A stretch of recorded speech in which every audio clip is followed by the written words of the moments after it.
If you're frustrated with the law of attraction, then this video could be for you. Look, I know you're probably doing all of the things: the meditations, the journaling, the burn lists, the crystals, the affirmations, and you're generating the feeling as if it's all happening right now. And still, the experiences that you desire might not be showing up. So if you're anything like me, you start to feel frustrated, maybe self-doubt creeps in, you think perhaps you're doing it wrong or that the law of attraction doesn't actually work, or maybe you're not worthy. Okay, stop all of that for a moment. It's not that you're not capable or deserving of attracting what you want. If you're doing all of the things, then something is creating resistance in your energy field. This means that there's a frequency within you that's not aligned to what you want to attract. And it could be something that you know about or something that you don't, which makes it quite frustrating as well.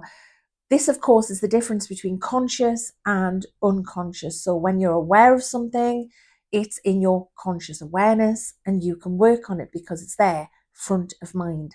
When it's unconscious, it's below our conscious awareness. So we literally don't know what we don't know. And this goes for your past experiences, your memories, your wounds. They all carry a frequency or an energy, and they contribute to your overall frequency. And that can either help you align with what you want and allow you to draw it in, or it can block the delivery by creating resistance and stop you from allowing it in. Because you see, law of attraction works in two ways: it's alignment and it's allowing. Ordering what you want by sending out the vibration as if it's happening now, but then allowing it in by releasing resistance. It's like ordering something online to be delivered. You're happy, you're excited, you've clicked, you've gone through the shopping cart, and you're sure it's happening, it's on the way. That's the aligning part. You've got no resistance to it showing up perfectly. But on the flip side of that, resistance, it's like accidentally taping your letterbox shut. You've ordered what you want and it doesn't show up. So it's forever in the depot. It's out for delivery, but it's not going to reach you because you've got some resistance. And you see, most people forget about releasing resistance when it comes to law of attraction. They think the lining up and the ordering is all that we need to do. But if your dominant vibration, sometimes called your core signature vibration, is one that doesn't match what you're manifesting, you're going to experience resistance and you're literally closed for deliveries, even if you're doing all of the things. So why might we create resistance? It's the collective frequencies that are not aligned with what we are manifesting, and we don't do it deliberately, obviously. But it could be old wounds, inherited beliefs, childhood trauma, the legacy from a toxic relationship, literally anything that you've been through that is still in your energy field. It's energy that you haven't unpacked and released. It's discordant to what you want to create. It doesn't match what you're trying to experience.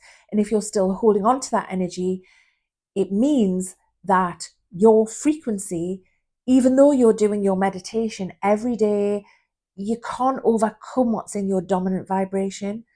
So during those moments when you're meditating and sending out and aligning, that's great, but it can't overcome that dominant frequency. So in terms of energy, it's like it's happening. The past stuff is happening in the now. It's living inside your energy system, even if it's not in your conscious awareness, which is what can make it tricky. And that's why we often don't see the results that we want. So all of that said, what on earth can we do about it? Well, how you can move forwards and help clear the past and manifest the life you want can take several different guises. It's a journey, and it's one of deep introspection and excavation often. Some of this resistance might be hidden in subconscious wounds that you don't even know about, and you may need a therapist to help you uncover them, and that's fine, and an act of great self-care. So please be kind to yourself and responsible with your own healing journey. If you're feeling resilient and robust enough to do this yourself, and it's appropriate to do so, then There are some things that you can do. For example, just taking a few minutes, be still and quiet, and you might want to listen to some soft background music. There are tracks on this channel that you could use. And once you feel settled, invite in the aspect of yourself that's holding on to resistance. Hold that as your intention. Ask that aspect to come into your awareness. And you might see, feel, know, or connect with part of you as that opens up. And take a couple of deep breaths and just relax as much as you can. Then ask yourself, where is my resistance and why am I hanging on to it? Stay open, stay curious, go with what comes up for you. It might be really, really subtle, but even subtle things can trigger clues into where your resistance is and why it's still active. Examples include maybe your ego hanging on to someone or something that you can't forgive in the past, and that unforgiveness might be creating resistance in the now. Maybe you've got some unworthiness wounds that are rooted in childhood that are creating resistance, or maybe a toxic relationship has left its legacy where you feel undeserving, and that could be creating resistance. But whatever it is, be kind and gentle with yourself and try to bring it firstly into your conscious awareness. Because once you know what it is and where it's coming from, that's when you can work on it. Because remember, you don't know what you don't know. So doing the work might be reading a book, journaling, having a conversation, working with a therapist, or anything else that feels right to you. You are your own best expert. And it might not happen overnight. Sometimes you need time and patience to unpack stuff, especially big stuff. That's not to say that the lights might not go on immediately and the dots could join up and you might get your aha moment, and that's brilliant. But as always, you are your own best expert, so work at your own pace. And once you've set an intention to do this work, the universe might start sending you clues. So be aware of what's going on around you, the reflections, the synchronicities. Lean into them as part of the process.